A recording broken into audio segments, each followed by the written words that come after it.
Welcome to this course on mobile security, securing users and devices. So let's talk about what is mobile application security. Mobile application security focuses on the software security posture of mobile applications on various platforms like Android, iOS and Windows Phone. It is the protection of the application that run on both mobile phones as well as tablets as well as other computing devices, and we protect them from various threats and vulnerabilities out there in the market. You can understand that the device loss, the mobile applications, the device data leakage, the malware attacks, device theft of popular smartphones. Basically, mobile application security involves assessing applications for security issues in the context of platforms that designed to run on, that they are developed with, and the anticipated set of users, whether they are employees, end users, depending upon that. You can understand that mobile applications can be a critical part of a business online presence, and many businesses rely entirely on mobile applications to connect with users from around the world. So what is the need for mobile application security testing? Mobile security is very important. Over 400 million device users in a country, which is in India alone. As with most developing technologies, the mobile phone devices and mobile phone applications that can be used for legal exploitation, and more users than ever before rely on mobile applications for a majority of the digital tasks. The mobile devices, they are no longer just a means of communications. These devices work as camera, a calendar, a notebook. These mobile applications running on mobile devices are required to be tested consistently. Also, these applications have an access to large amount of user data stored. Much of it is sensitive data and should be protected from unauthorized access. All popular mobile platforms provide security controls designed to help software developers who build secure applications. However, it is often left to the developer to choose from a variety of security options, and a lack of waiting can lead to security feature implementation that can be easily circumvented by the attackers. You can understand that 40% of the companies cannot scan the code in their mobile applications for security vulnerability, and on average, a company tests less than half of the mobile applications they build. And can imagine 33% never test applications that they are securing. So mobile applications running on mobile devices should be tested before deploying it in the market. Henceforth, we come to the conclusion of this lecture. Thank you. Welcome to this lecture, which is based on Android architecture. Android is an open source software model which is specialized user-friendly interface. Along with that, it's the most used mobile platform. Android being an open source model, it has the largest market share. When it comes to the usability matrix, Android has the largest market share when it comes to the number of users. Its operating system is based on Linux, so this Android operating system is a stack of software components which is roughly divided into 5 sections and 4 main layers. The major components of this application framework is the Linux kernel, the hardware abstraction layer, the Android runtime, the native C and C++ libraries, Java API framework, and system applications. So let's discuss each of them one by one. The Linux kernel. The Android platform is based on the Linux kernel. Basically, it acts as an abstraction layer between the hardware and the software. Some of the features rendered by the Linux kernel are process isolation, user-based permission model, ability to get rid of unnecessary parts of the kernel that can turn out to be potential threats. There are several services provided by the Linux kernel, which includes process management, memory management, driver model and network stack. So at the bottom of the layers in Linux, which approximately has 115 patches, this provides a level of abstraction between the device hardware, and it contains all the essential hardwares like camera, keypad display, Wi-Fi drivers, etc. Also, the Linux handles all the things that Linux is actually good at, such as networking and a vast array of device drivers, which takes out the pain of interfering of some peripheral devices. The hardware abstraction layer, HAL. It is an interface for hardware vendors to implement that allows the Android application or the framework to communicate with the hardware-specific device drivers. The Android application uses HAL APIs to get service from these hardware devices. The Android HAL, it uses functions provided by the lower level Linux kernel to serve and request from the Android applications framework. Basically, Android HAL is a vendor-specific layer implemented in C or C++ language. The HAL implementation is hardware specific and it varies from vendor to vendor. Android runtime. This is the third section of the architecture and available from the second layer to on the bottom. This section provides a key component called Dalvik virtual machine, which is a kind of Java virtual machine, specifically designed and optimized for Android platforms. The Dalvik virtual machine makes use of Linux core's features, for example, memory management, multi-threading, which is intrinsic in the Java language. The Dalvik virtual machine every Android application to run its own process with its own instance of Dalvik virtual machine. The Android runtime can also provide a set of core libraries which enable Android application developers to write Android application using standard Java programming language. It also helps in improving the development and debugging methodology of any Android-based application. Let's say you're playing a game on level 7 and you are now going on level 8. Now let's say hypothetically 4 different checkpoints within level 7 which you have to cross so that you can reach to level number 8. So what would Android do?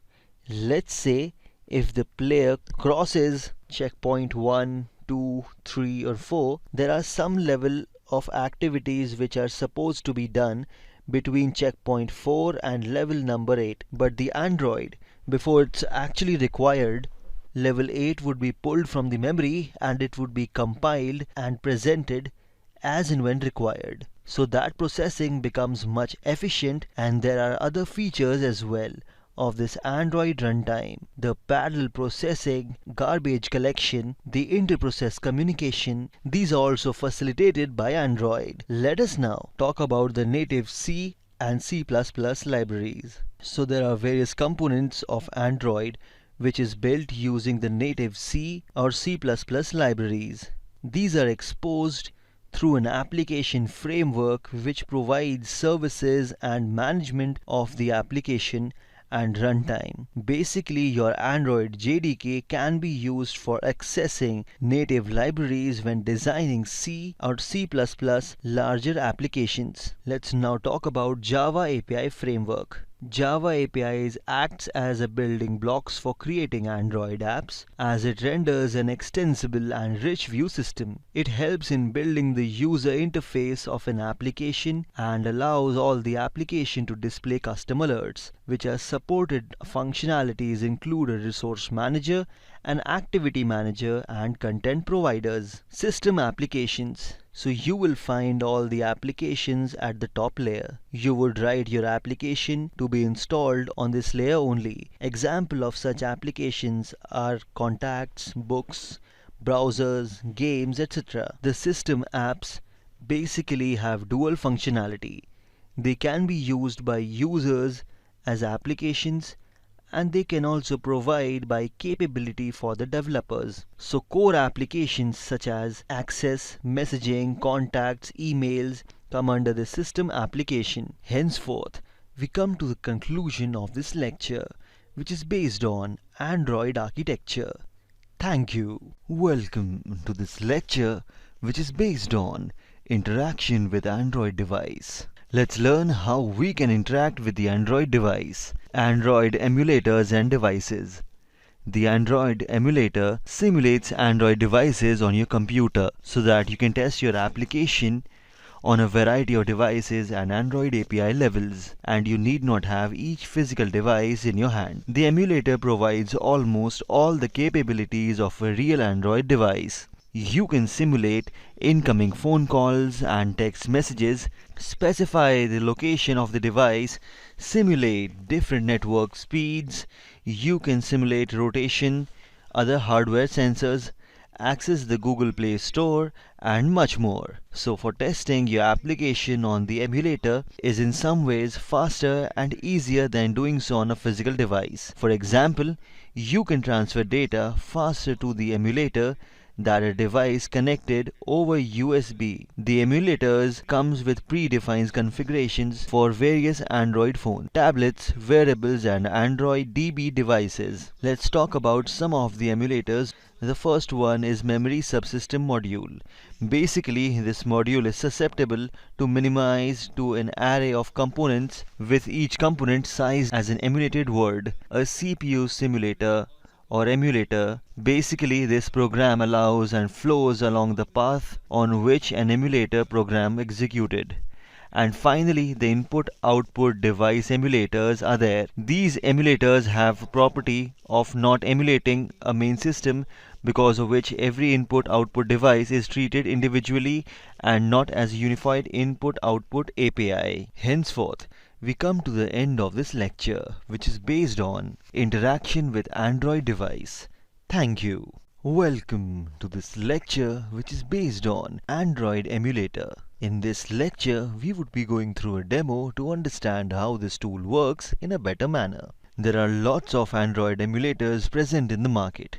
Android Studio Emulator, Genymotion, Memu. Let us look at how we can download a few of them. You can download Memu Play emulator from the download option available here. Same is in the case with Genymotion Android emulator. You can go to genymotion.com and you can download the Genymotion Android emulator. If I show you how this Memu emulator looks like, this is the Memu emulator. It's just like a real phone where you can perform all the tasks performed by a physical phone in your hand. You can download any application, you can go to Play Store, you can go to settings. You can use any of the applications available over here, just like a normal phone. Henceforth, we come to the conclusion of this lecture, which is based on Android emulators and devices. Thank you. Welcome to this lecture, which is based on Android Debug Bridge. ADB is a versatile command line tool that lets you communicate with a device. The ADB command facilitates a variety of device applications, such as installing applications. You can even make a logcat file capture. You can debug the installed applications. You can capture screencast on Android 4.4 or above. You can connect to your device via USB, Wi-Fi or Bluetooth. You can even render a Unix shell access rights for executing various commands on an Android-based device. Let's learn about the components in the ADB. Basically, it's a client-server program that would have three components: a client which sends commands. The client runs on your development machine. You can invoke a client from a command line terminal by issuing an ADB command. A daemon.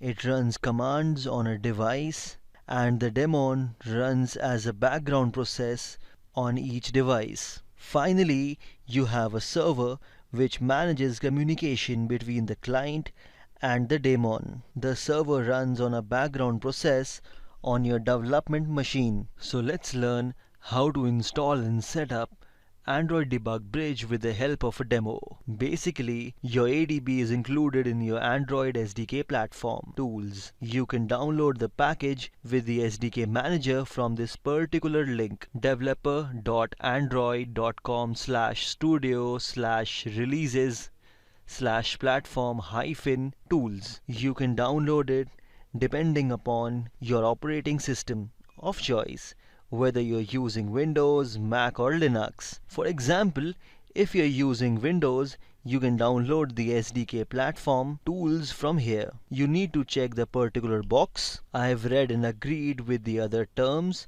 and conditions Finally, you can download your Android SDK tools for Windows. So as soon as I click on the link, your platform tools would be downloaded in a zip format. So I have downloaded it and I would be showing you how this particular platform tool looks like. So this is the platform tool.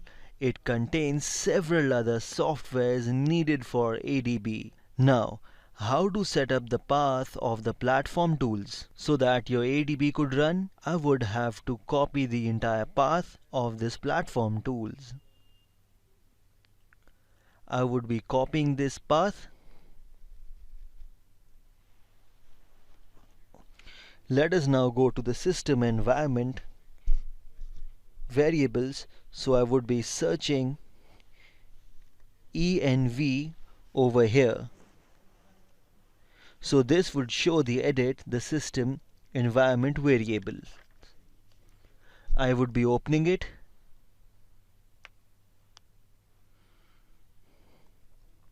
So now I opened the system properties and I would be going to the environment variables. So when I go to the environment variables, there are two types of variables over here. The first one is the user variable and the second one is the system variable. So what we need to do is we need to set the path of the platform tools in the system variables. So here we can see that there is a path option. So I would be double clicking over here. So as soon as I double click over here, I can add the path of the platform tools. I can go to the new option. I can add the path of a particular platform tool which has been highlighted over here. After that, I would be clicking on OK. So now your platform tools, the path for it has been set properly. You can now use your ADB, that is your Android debug bridge. So how to use your ADB? I would be connecting to the Memo emulator using ADB. For that, I would have to open a command prompt. So I would be typing in cmd. I opened the command prompt over here. After that, what I would be doing is that I would be typing in adb space connect space localhost, and I would be typing in the port number, which is port number of the emulator, which is 21503. So as soon as I hit enter, it states that it has been already connected to the local host. So what if I want to install something? For example, this is my emulator over here. What if I need to install any of my application over here? So for that, what I would be doing is that I would be typing in adb space install space fb.apk and make sure that this fb.apk is in the particular directory, which is C users Mayank over here. So as soon as I run this command, so it's performing the push install, and after it's finished, I would get my Facebook applications over here.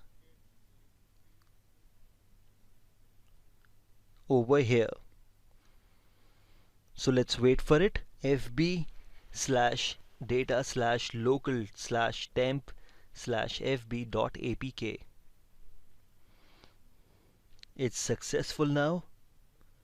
So I can see over here FB has been installed, and if I open this application, I would be able to use Facebook in the emulator. In this way, you can install any APK file using Android Debug Bridge in the emulator. Henceforth, we come to the conclusion of this lecture, which is based on Welcome to this lecture, which is based on Android network analysis. How can we set up a proxy for the Android device? We can set proxy in the Wi-Fi settings of any mobile device.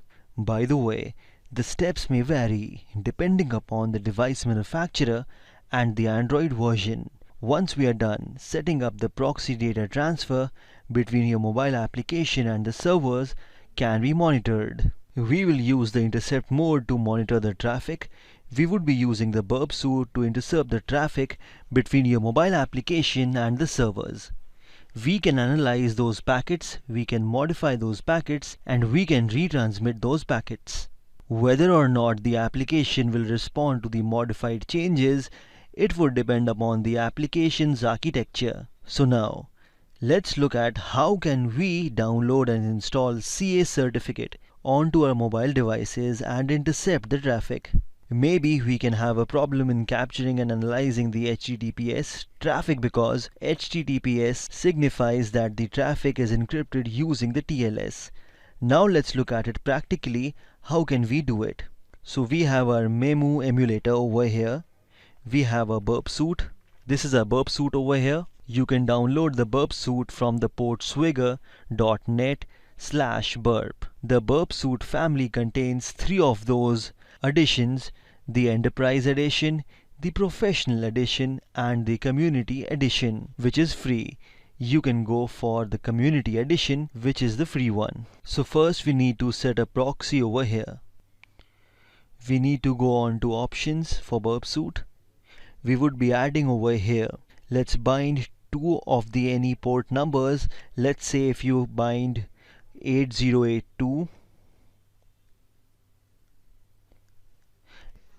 So let's bind to port number. Let's suppose the system IP address is currently over here, which is your 192.168.1.15. So I can bind it over here. So I would be binding it to 192.168.1.5 and I would be clicking on OK.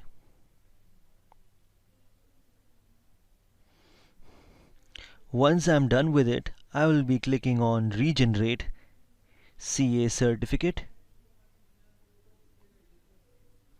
So it's asking me, are you sure you want to regenerate CA certificate? I would be clicking on yes. Now let's go back to our Memo emulator and I would be setting a proxy over here. To set up the proxy in the Memu emulator, let's go to the settings, Wi-Fi, tap and hold. There is an option to modify the network. I would be clicking over the modify network option. Just check this box. Advanced options. So currently you can see that the proxy has been set, which has been set up to none. So I can go for the manual proxy configuration. So if I go to the manual proxy configuration, I can write out the same IP address that I have used in our burp suite. That is your 192.168.1.5.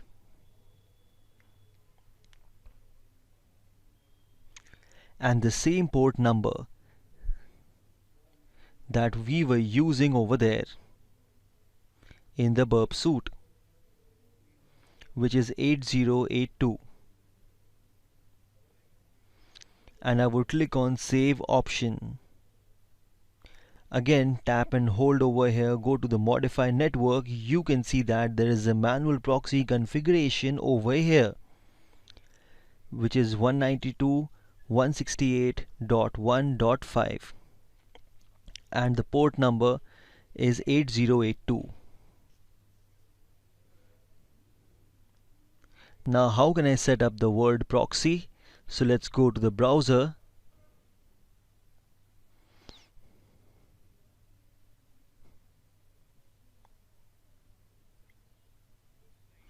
Let's type in here http://burp.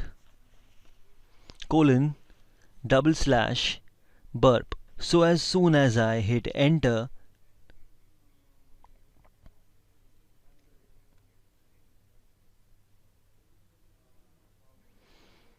you would be prompted to this page. I need to download a CA certificate from here.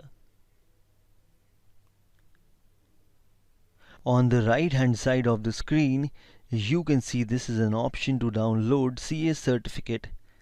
I would be clicking on that. So download has now been started.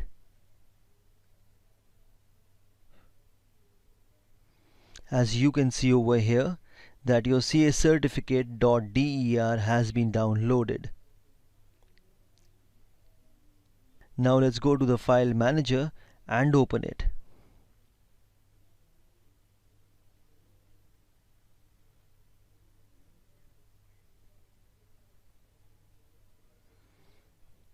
Let's go to downloads. There is a cacert.der.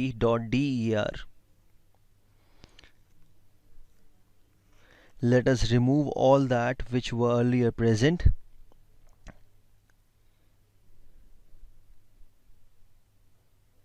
cacert.der. What I need to do is I need to rename it to cacert.cer.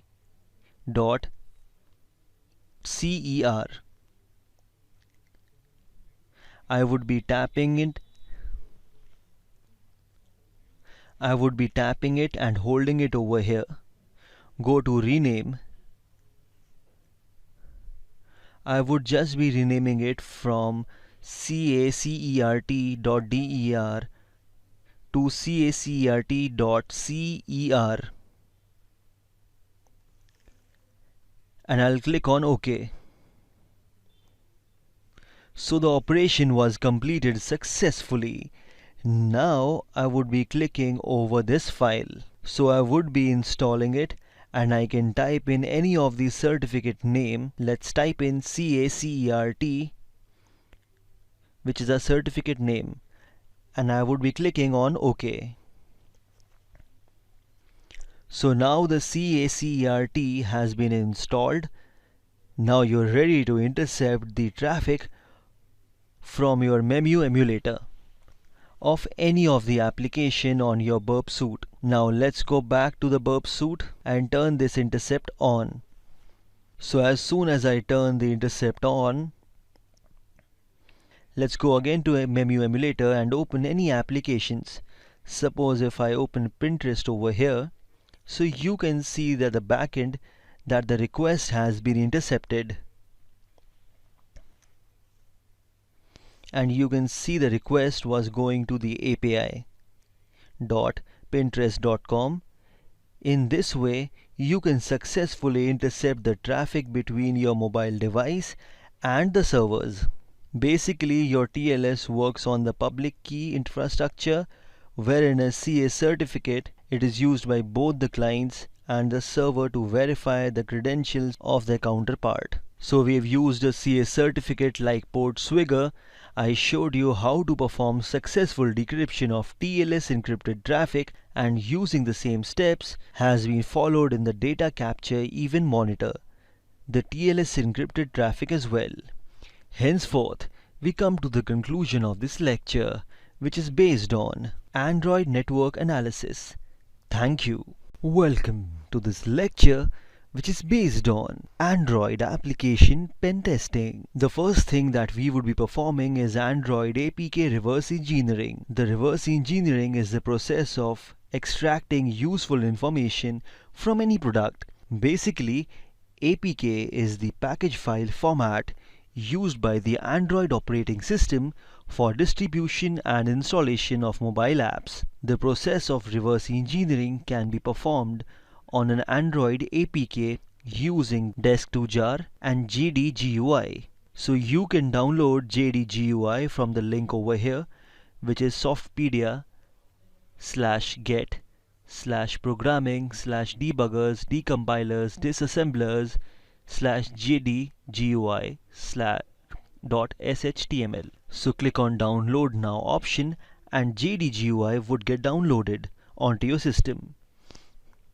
You can download desk2jar from the link provided over here, which is sourceforge.net/projects/desk2jar.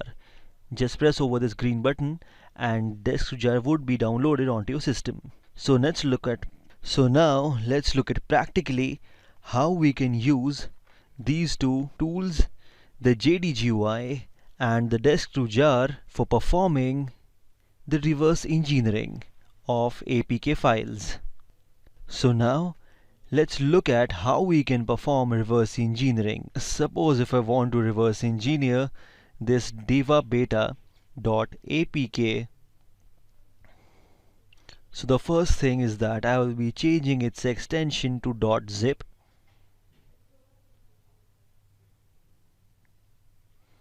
I would be going to rename, and I would be renaming it from .apk to .z to zip. So it prompts that if you change the name extension, it might become unusable. Sure, you want to change it? Yes, I am sure I want to change it. So now if you want to open this particular file, diva beta.zip, if you want to open this file using 7-zip or any other zip opener, you would be seeing that there are a lot of files present inside it. This is called extracting the Android application. So we've got metainf, we've got lib, we've got res, and Android manifest.xml, the classes.dex, the resources.arsc. But right now, if I extract these files, let's extract this file over here. Extract all. Let's extract at this location.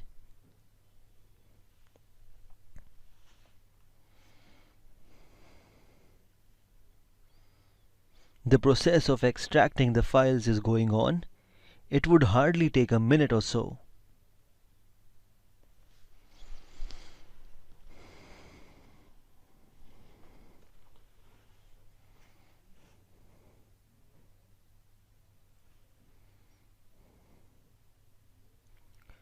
So you can see that all these files have been extracted. But if you open Android manifest.xml document or using the notepad or any of the files, we would not be getting the content of these files. So let's try to open this file, which is Android manifest.xml with notepad++.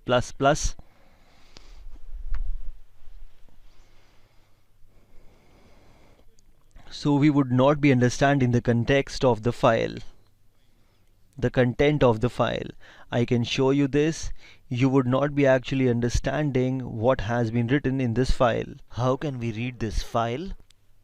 We have downloaded two things for this, the JDGUI and the desk to jar. So what I would be doing, I would be copying this classes.dex file. Let's copy this classes.dex file. Let's now go to this JDK desk to jar hyphen 2.0, which we have just downloaded from the link. So if I open the file desk to jar 2.0, I would be pasting the copied file classes.desk over here. So now the classes.dex have been pasted over here. Now I have to use d2j hyphen desk to jar.bat file this classes.dx file into a format which is understandable by JDGUI. So I would be opening the command prompt at this present location. I would be copying the entire thing and typing cmd here to open the command prompt at the present location. So now the command prompt has been opened at this location. So what can I do is I can d2j hyphen desk to jar.bat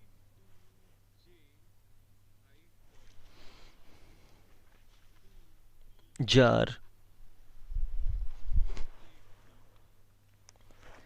and classes dot .dex file.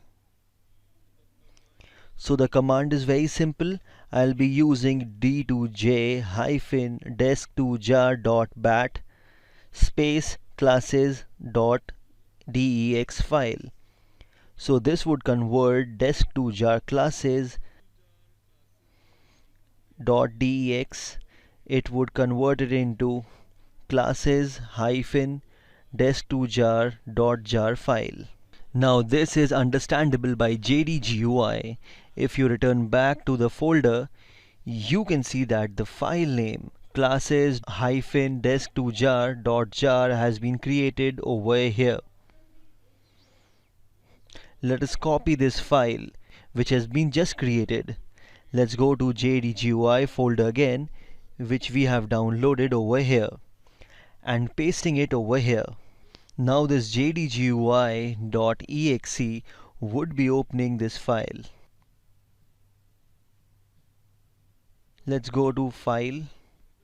Let's go to open file. Let's open the classes-desk2jar.jar file. So as soon as I open this file, let's click on this plus option over here. You can see that we are able to get the source code corresponding to each of the activity. If you scroll down, access control to activity dot class, then there's access control 3 note activity dot class, then there's build config dot class, diva jne dot class, hardcore 2 activity dot class, hardcore activity dot class, and so on and so forth. So in this manner you have reverse engineered an APK file, so on and so forth. So in this manner you have reverse engineered an APK file. Henceforth we come to the conclusion of this lecture, which is based on Android application pen testing. Thank you. Welcome to this lecture wherein we would be learning about vulnerable applications and its pen testing with DIVA, which stands for Damn Insecure and Vulnerable Application. DIVA is a vulnerable Android application that is a good start to teach students how to check for vulnerability or design flaws in an Android application. According to the developers of this DIVA, they say that this is an application intentionally designed to be insecure. This application teaches developers, QA, security professionals, flaws that are generally present in the applications due to poor or insecure coding practices. So there are certain challenges of DIVA that we are going to cover here. So, how to install this application? In this memo, let's have a demo of it. I have this application diva beta.apk. Either I can use APK to install it, or I can directly drag and drop diva to the emulator. So let us look at the very simple way drag and drop. So I would be dragging diva beta.apk and dropping it to the memu emulator. So diva would be installed here. So you can set diva has been set and installed, and the installation has been finished. Click on it and open. So as soon as you click on open, you're prompted with your welcome screen of diva. You can see that there are certain challenges over here which we would be solving in the due course of time. Henceforth, we come to the conclusion of this lecture. Thank you. Welcome to this lecture, which is based on insecure logging.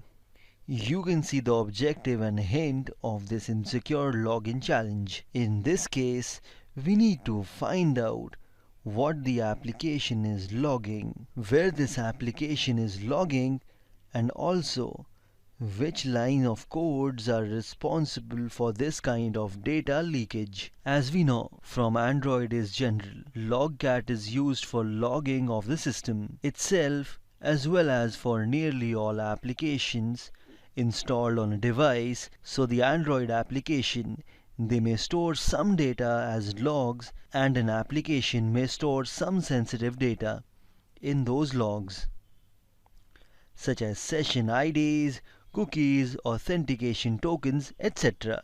So let us enter any of the credit card number. Suppose if I enter 1, 2, 3, 4, 5, 6, 7, 8, 9, and I need to find out whether this credit card number detail, this sensitive detail, is logged in the central repository, and that too without any encryption. So let's now check at the source code of this one, which is insecure logging. So as you can see that this is the source code of the insecure login activity. So if you analyze this source code for some time, you would see that there's a kind of log creation over here going on, and if you observe this, there is no encryption schema whatever is visible in the source code. So now let's look at it and let us try to find out practically. So let's connect to the particular memo emulator with the command prompt. So I would be opening CMD over here. I would be typing in adb space connect space localhost along with the port number, which is 21503, which is the port number of the emulator. So this would start the daemon, and you can see that you're now connected to the local host. If you reconfirm it using adb space devices, you can see that now the device has now been attached. So if I have to open a shell, I would be pressing adb space shell over here. So now as you can see, we are now into the memo emulator, which is your virtual phone. If you press ls, you will be getting all those things in your mobile phone.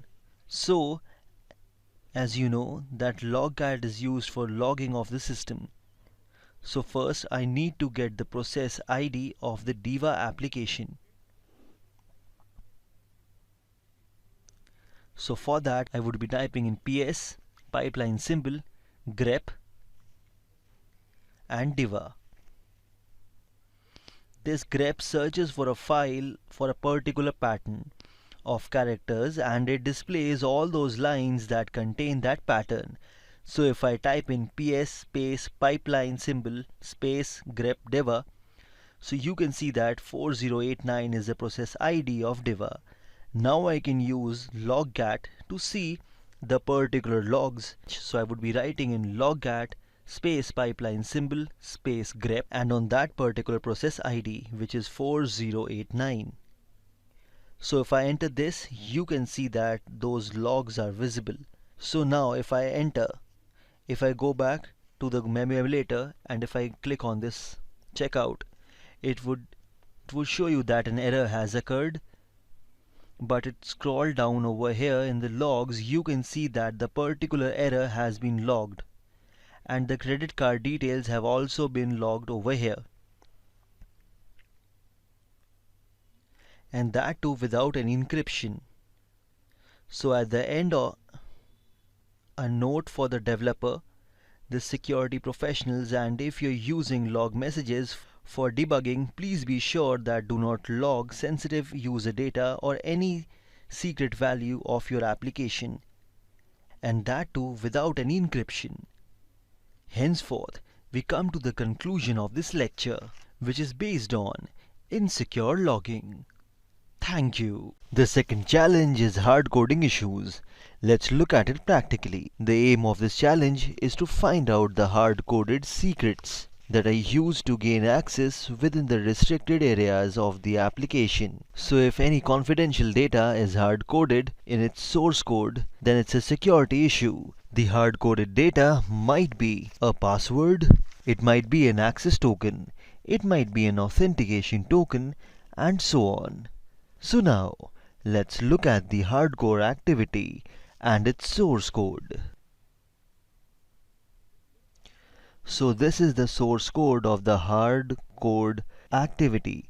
So if you closely look at this piece of code, you will see that the following code brings back the vendor's secret key, and that is the hard-coded credential over here. So if I go back to the Memu emulator, if I try any random thing and I click on access, so it would show you an access denied. But when I enter a hard-coded credential, which was vendor secret key, and if I click on access, and the access has been granted over here. Henceforth, we come to the conclusion of this lecture. Thank you. Welcome to this lecture wherein we would be learning about insecure data storage. Sometimes Android developers store sensitive information without an encryption.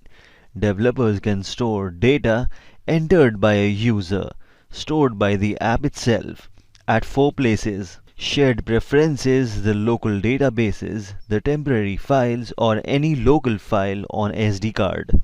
So, in the coming sections, there would be challenges we'll have to see. That the app should never store confidential data like credentials in plain text, and it should be using some cryptographic hashes. So now, let's look at it practically. Let's go to Insecure Data Storage Part 1. So the objective is to find out where and how are the credentials being stored and the vulnerable code. So now let's look at the code of this insecure data storage activity. So try to find insecure data storage activity. So now looking at the source code, we see that the application is storing data somewhere in the shared preference. If we look at this piece of code, you'll be getting an idea about it. To see if it's really true, we connect via ADB shell to test the device and navigate to the shared preferences folder. So now let me enter any of the detail. Let's suppose if I enter the password 12345 and click on save over here, the third party credentials have been saved over here. Now let me get to the shared preference and let me try to actually find the data over here. So if I go to cd/data/data and ls, and if I press ls, and now you can see that you have entered into data/data folder. So let me get into jakhar.asim.diva. So I would be typing in cd jakhar.asim.diva. So now I'm into the directory of data/data/jakhar.asim.diva. If I write ls over here, and I would be getting all these files and folders present over here. So my aim is to get into the shared preference. So I would be getting into shared preference using cd space shared scripts. If I click on ls, you can see there is a file called jakhar.asim.diva_preferences.xml. So let me open this file using the cat editor. So as soon as I open this file using the cat editor, I can see the credentials which I had entered over there, the username and the password. It has been stored, and that too without any encryption, in a plain text format. So this is an insecure data storage vulnerability via shared preferences. Henceforth, we come to the conclusion of this lecture. Thank you. Welcome to this lecture wherein we would be learning about insecure data storage. If I go on to lesson number 4, that is insecure data storage part 2, the objective is to find out where and how the credentials are being stored and the vulnerable code. So if I try to look at the vulnerable code of insecure data storage part 2 activity, so you can see that this is the source code. So if you look at the source code snippet over here, you can see that the database, the inserted credentials are stored between SQLi database called IDS in the table my user. So you can go on to that particular folder database and you can look out for credentials stored over here. So if I enter anything 12345 again over here, and if I click on save, and if I navigate back to cd/data/data, If I navigate one more step back and click on ls, I would be getting the database folder over here. I can find the entered credentials in this folder. If I click on cd space database, you will see that there is this IDS2 database which I open and find the content. Let's look at another insecure data storage via your temporary files. If I go on to a different lesson, if I go on to lesson number 3, I can see again, I can find out where and how the credentials are being stored by looking at the code. So if you scroll down and look out at the code, you would find out that the data is now getting stored in the temporary files. You can see it over here.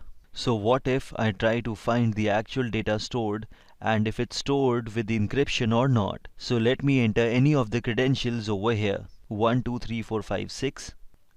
Again, the password over here. If I click on save, now let me go on to the data/data folder again. If I go on to cd/data/data, I'm into it, and if I click on ls, so if I would be opening this jakhar.asim.deva, because of this is the package name of my application, jakhar.asim.deva.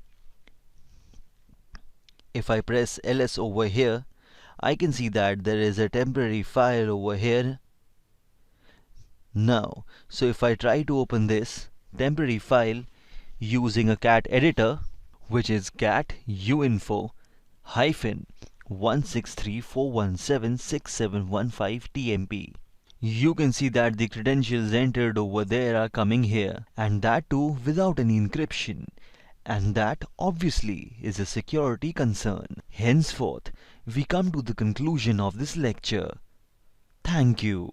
Welcome to this lecture which is based on insecure data storage. Let me go on to secure data storage part 4. So the objective is to find out where and how the credentials are being stored and the vulnerable code. So let me try to look at the source code of the IDS part 4. So if I go to the source code of insecure data storage part 4, this time the credentials are stored in the SD card.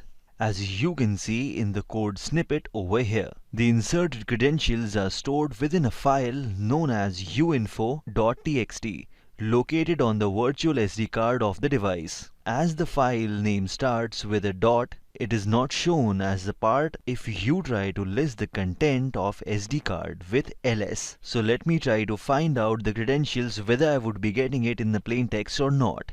If I enter and the password over here and save it over here, and if we try to go to the folder mnt/sd card, so this time I would like to go to mnt/sd card. So if I click on ls, I can see that I'm into mnt/sd card. So I'm not getting a file name uinfo.txt, and as I had already explained that the file name was starting with a dot, so it is not shown to you if you try to list the content of the SD card with ls. So we would be trying ls-la. So as soon we open -la, we are getting a file uinfo.txt. So if I now open this file using the cat editor .uinfo.txt, so I'm getting the credentials which I had stored in the plain text format without any encryption. So obviously this is a security concern. Henceforth we come to the conclusion of this lecture. Thank you. Welcome to this lecture which is based on input validation issues. If we go on to input validation issues part 1, as the app tells us already that there are 3 users stored in the database that you have to guess, but instead of brute forcing, we are allowed only to use one command, that we need to find a vulnerability in the provided search field. And a good start is always to test for SQL injections. The first try is to just enter a single code and look at what your logcat is telling you. So if I enter diva or 1 is equal to 1, if I click on search, it would be giving you details stored in the database. So this issue occurs when applications do not sanitize user input. So it results in client-side as well as server-side attacks. Henceforth, we come to the conclusion of this lecture. Thank you. Welcome to this lecture, which is based on input validation issues. If I go to input validation issues part 2, basically this challenge tells us that we should use the search field to access any sensitive information of the application by just entering a URL in the search field. We are going to abuse the web view. Basically, a web view is like a small browser in our application through which we can display web content. So let's suppose if I have a file called demo.txt, if I type in here Alice, I have a file called demo.txt. If I open it with any of the text editor, I can see its content. So now let us try to load the same file by abusing the web view of this particular activity. So what if I write here file protocol file colon slash double slash mnt slash sd card slash the file name over here, which is demo.txt. So if this input is not properly sanitized, not properly validated, then we would be ending up accessing sensitive information apart from any web URL, the internal files. So if I click on view, as you can see, you are able to look at the content of demo.txt file by abusing the web view present here. Henceforth, we come to the conclusion of this lecture. Thank you. Welcome to this lecture, which is based on input validation issues part 3, wherein we would be covering memory corruption, which is a kind of DOS attack in Android. If I go on to input validation issues part 3, you can see the objective that this is a missile launch app and it says spread love not war. So we have to DOS against this particular thing. So our objective here is not to find the code and launch the missile, rather I have to crash the application. So it happens when user input is given more than the allocated memory. So if I write A, B, C, D, E, F, and if I click on push the red button, so nothing would happen. Access would be denied. So what if I write down some random characters over here and click on push the red button? Still nothing is happening, so I would keep on increasing the input length, and after some time it would override the memory fragment and a kind of unexpected error will occur in the application. So if I increase the length of the particular input and if I click the push on the red button, look at it, what happens? The application stops. So we have made a successful kind of DOS attempt on our Android, which is a memory corruption over here. Henceforth, we come to the conclusion of this lecture. Thank you. Welcome to this lecture, wherein we would be learning about access control issues. Basically, these arise when applications do not authenticate user or some authorization check is missing. So an attacker with insufficient privileges can see the protected resource. So if I go on to access control issues part 1, you can see the objective that you are able to access the API credentials when you click the button. So now try to access the API credentials from outside the application. So if I look at the source code at this particular activity, the access control 1 activity.class, we can see that the intent filter is being used over here. So we'll try to invoke the activity using this particular filter and activity manager. So what if type in here AM, which stands for activity manager, start -a and the intent filter present over here, which is your jakhar.asim.diva.action.view_creds. So what if I enter this jakhar.asim.diva.action.view underscore creds.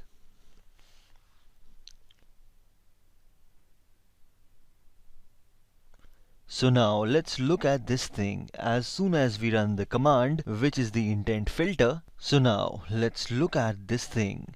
So as soon as we run the command, which is am start -a jakhar.asim.diva.action.view underscore creds, which is the intent filter, if I run this, the intent starts over here, and when we scroll down the application, we'll see that all those details without even clicking on that button.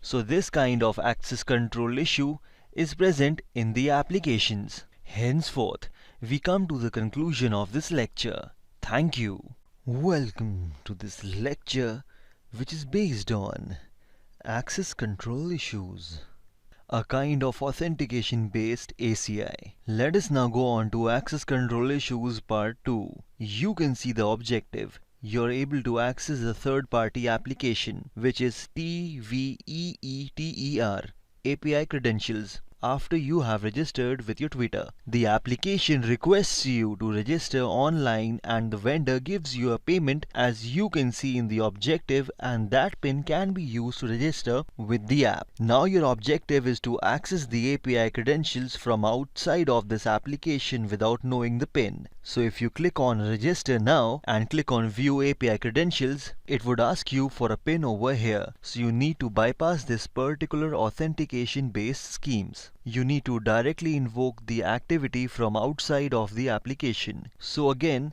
I would be going into the source code of access control to activity. I can see the intent filter jakhar.asim.diva.action.view underscore creds 2. So again, I would be running the same command similar to what we had used in the previous access control issue, but this time we would be adding a specific thing, which would be -ez check pin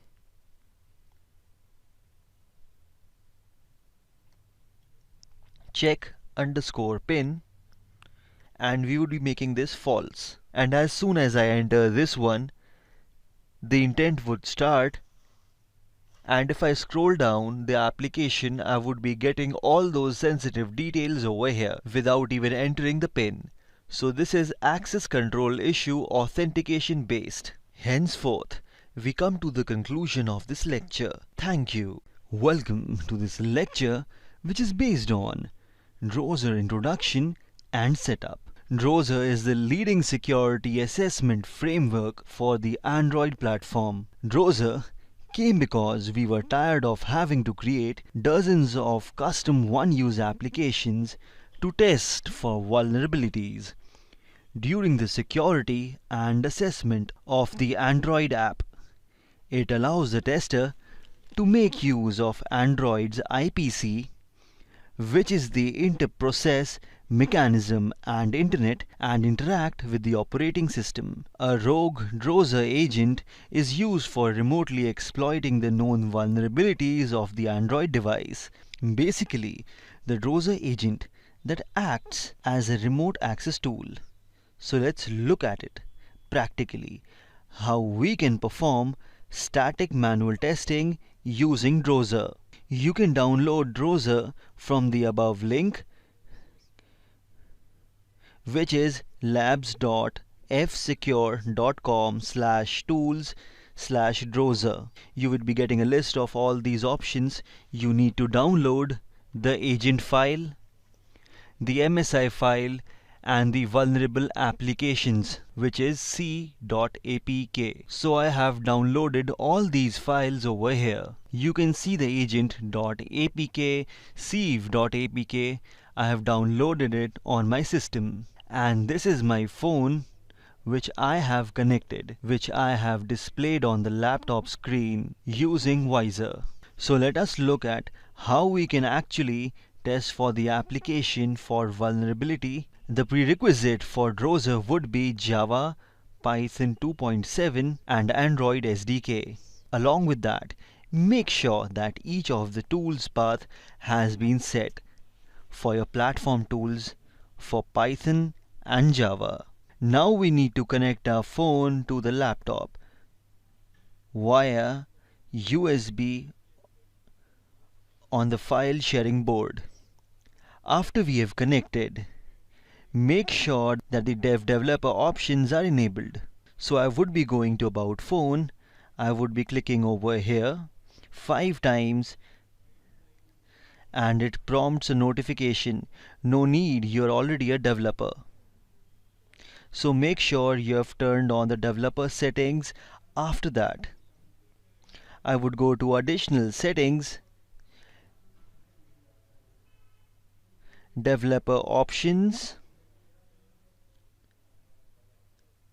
and I would turn on these developer options and make sure the USB debugging is on, and install via USB is also on over here. Now let us download and install the agents file and C file on my mobile phone. So for that, what I would be doing, I would be starting my command prompt over here, and let's start the command prompt of the browser folder.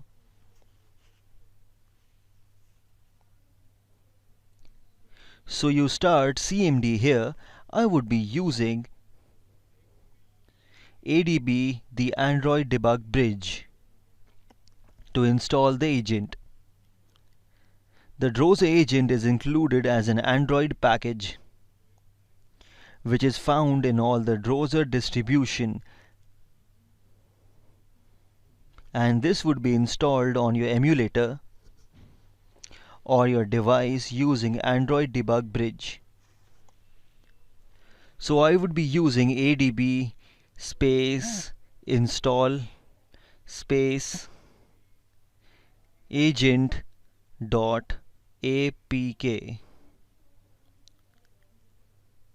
So it would be performing stream install, and you can see it has failed the install agent .apk. So let's debug why this thing happened. You can see on the phone that it already exists over here, the browser agent. Let us now try to install CAF sieve.apk, which would be the vulnerable application for testing. So I would be testing ADB space install space sieve.apk,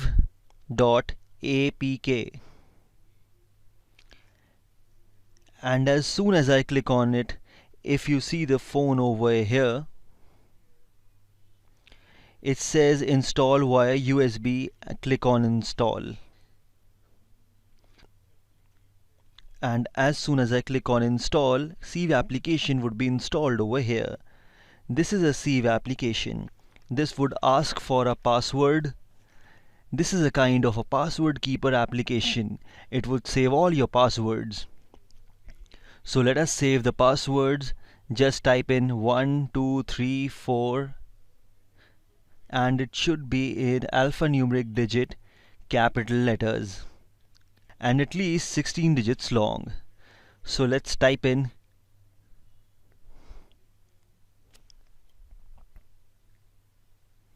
2 3 4 5 6 7 8 9 0.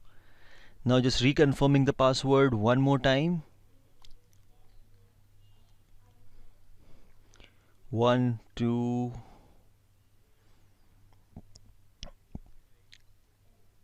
8 9 0. I would be clicking on submit. And it's asking for a PIN, and this PIN will be required when you come back for a password. So I would be typing in any of the PIN for confirming it. So I've typed down the PIN. Now I'm going to confirm it. Now if I click on submit, it says that It's asking you to submit the password, so I would be entering the password which I have just written, which was 234567890, and I would click on sign in. So now you are signed in to your Sieve application. You can see that you can add all the passwords here. For example, suppose you want to save the password of LinkedIn. Supposedly you wish to write any name. The email ID over here, which could be xyz at .com.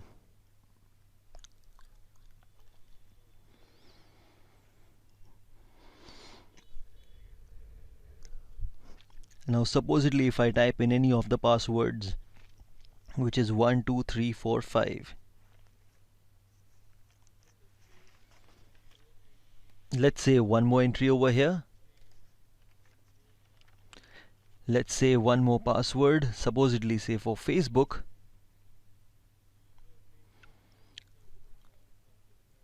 The username is 123. The email again, I'm going to put in any email ID over here. That could be abc@.com. And if I put in any random password over here,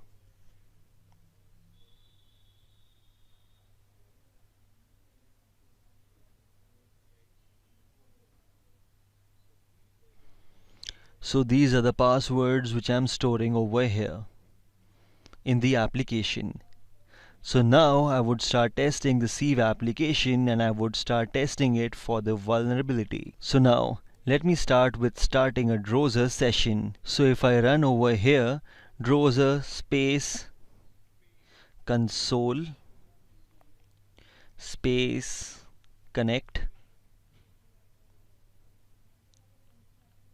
So this command will take some time, and if everything is okay, a console session would begin.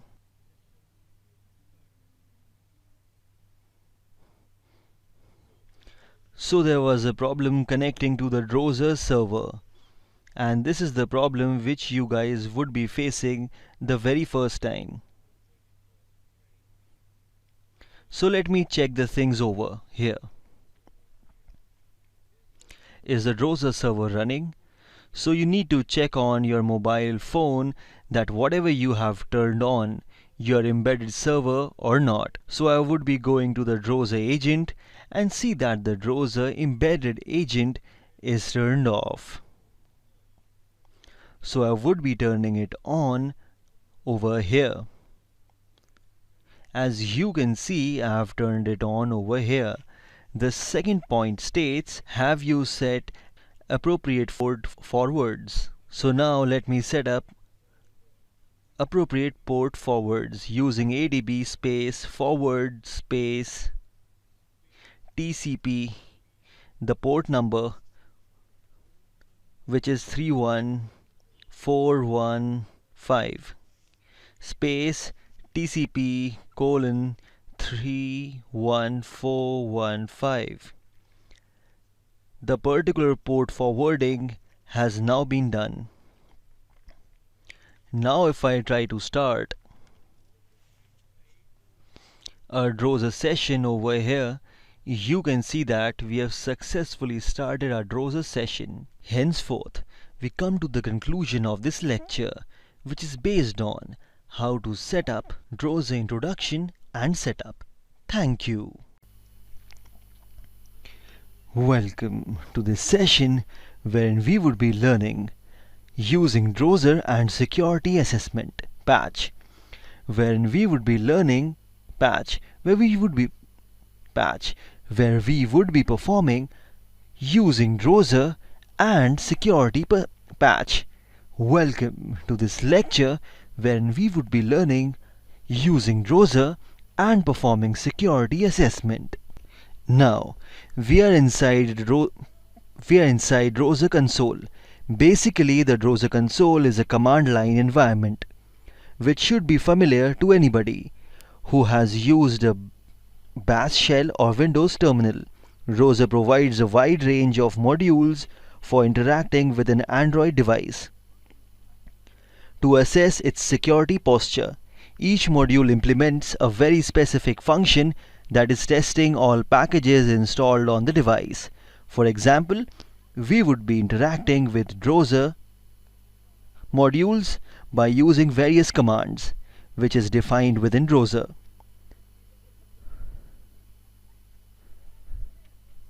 So first of all, we would be retrieving the package information, and for giving the package information of Sieve, which we are going to test, the small password manager application, which is created to showcase the common vulnerabilities found in application.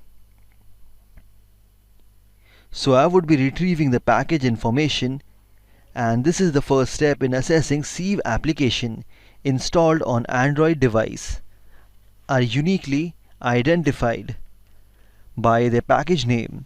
So we can use app.package list command to find the identifier for Sieve. So I would be running the command run space app.package dot list space -f Sieve.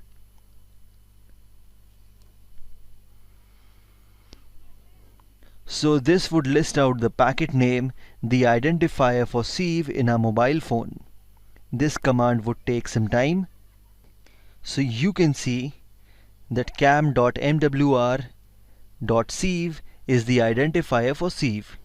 Now we can ask browser to provide some basic information about the package using app.package.info command. So what if I do this?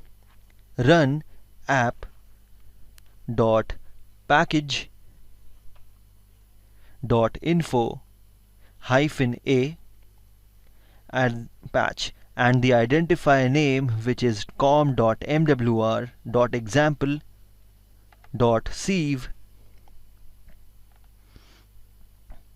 So it has found out all those packets information over here. So it shows a number of details about the application, including the version, where the application keeps its data on the device, where it's installed, and a number of details about the permissions allowed to the applications. Now we need to identify the attack surface. So for the sake of this lecture, we are only going to consider vulnerabilities exposed through Android built-in mechanisms for inter-process communication. These vulnerabilities typically result in the leakage of sensitive data to other apps installed on the same device. So we can ask browser to report on the Sieve attack surface, or we can do that. We would be running the command run space app.package.attacks surface and the package name of the application, which is com.mwr.example.sieve. So it would find out that there are 3 activities. There are no broadcast receivers, 2 content providers, 2 services are exported. So this shows that we have a number of potential vectors. Basically, the app exports that makes accessible to other apps and number of activities, content providers and services. We also note that the services are debuggable, which means that we can attack debugger to the process using ADB step through the code. Now what we can do is we can see the activity information over here.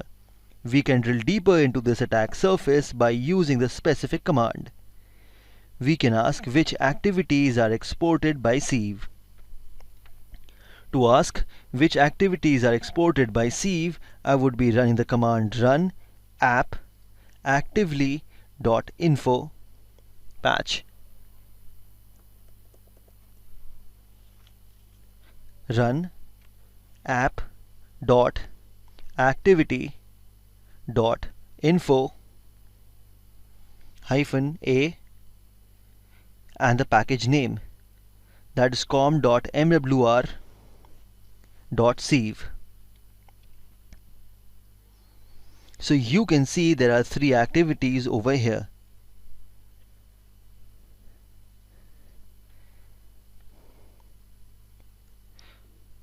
So these we expect login activity because in this screen displayed when we first launch the application, the other two are less the other two are less expected.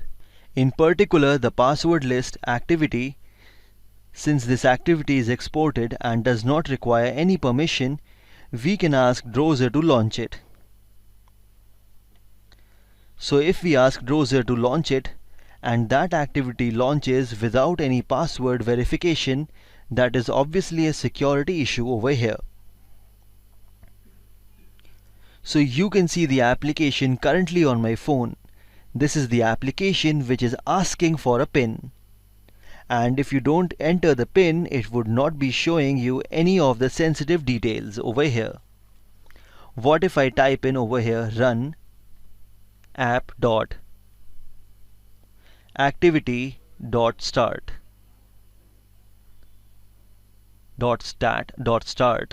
hyphen component space com.mwr, for example, .save, which is the package identifier name, and after that I would be copying the particular activity, which is com.mwr, example.save.pwlist. Since this activity is exported and does not require any permission, I am asking browser to launch it. So as soon as I run this, you can see on my phone that all the credentials, the Facebook, LinkedIn, it gets displayed over here.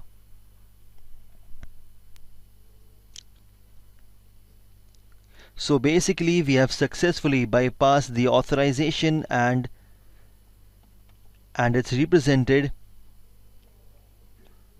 over here. Hence we can see that the browser built-in tool enables us to use and view public exploits, and this way we can perform penetration testing using browser framework, and in this manner we can perform browser penetration testing. Thank you. So this was all about this lecture, which is based on how to use browser and perform penetration testing. Thank you. Welcome to this course, which is based on Introduction to MobSF. MobSF is an open source and intelligent tool that can be used to perform both static and dynamic analysis on Android and iOS platform.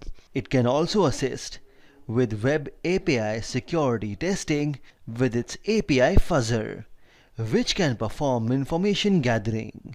It can analyze security headers. It can identify mobile's API's specific vulnerability. It can monitor other logical issues that are related to session and API rate limiting as well. So it's an automated testing framework and it's effective and fast security analysis tool for Android, iOS and Windows mobile application. It supports both binaries apk.ipk, appx and Git source code. And surprisingly, MobSF is designed in India.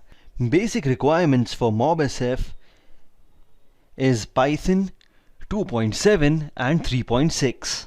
You need to have the Django framework 1.8. You also need Java JDK and you also need to have an Oracle VBox. You can download MobSF from this repository GitHub. Which is https://github.com/mobsf/mobile security framework MobSF. You can extract it to the C folder for Windows and run the following installation command. So if you talk about performing static analysis with MobSF, you can configure MobSF for static analysis. we can perform static analysis in Android binaries, in which we would be having a demo, wherein we can perform static analysis on Android source code, as well as we can perform dynamic analysis with MobSF. We can configure it for performing dynamic analysis. If you're going to use MobSF x86 Android VM, it requires Oracle VirtualBox. If you're using MobSF Android AVD ARM emulator, it requires Android Studio and a configured AVD hardware, which requires a minimum 4 GB RAM, 5 GB hard disk drive, and a virtualization which supports for running MobSF. And Intel HackSim if you're running MobSF ARM emulator. So you can perform dynamic analysis in Android binaries. You can execute ADB commands. You can look out for the device information. Let us now practically look out for the analysis in MobSF in Kali. So I've downloaded and installed MobSF on Kali Linux. As you can see over here, this is the MobSF folder. I would be opening it in the new terminal. If I have run the ls command, I would getting the list of those files and folders present. So I would be running /run.sh. This command may take some time. So as you can see, the listening has been started at http://0.0.0 port number 8000. So I would be copying this and I would be opening this link in the browser.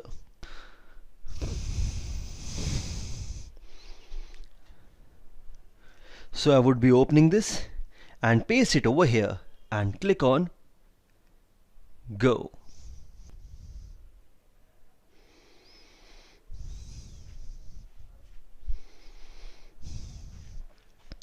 So now I have to select the file which I want to analyze.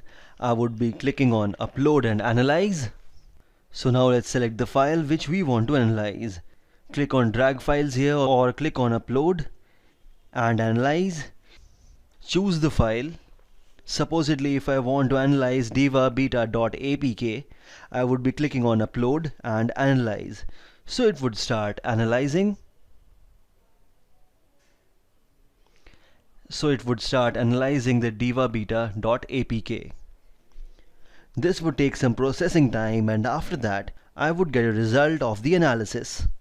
So you can see that it packs a bundle of information on the screen. Starting from the file name over here, we have the size. This is the MD5 hash over here, the secure hash algorithm, SHA-256, the application information. So if you scroll down, you'd be getting a list of Android library analysis. So it has found ELF built without position independent executable flag. There are certain APIs available over here.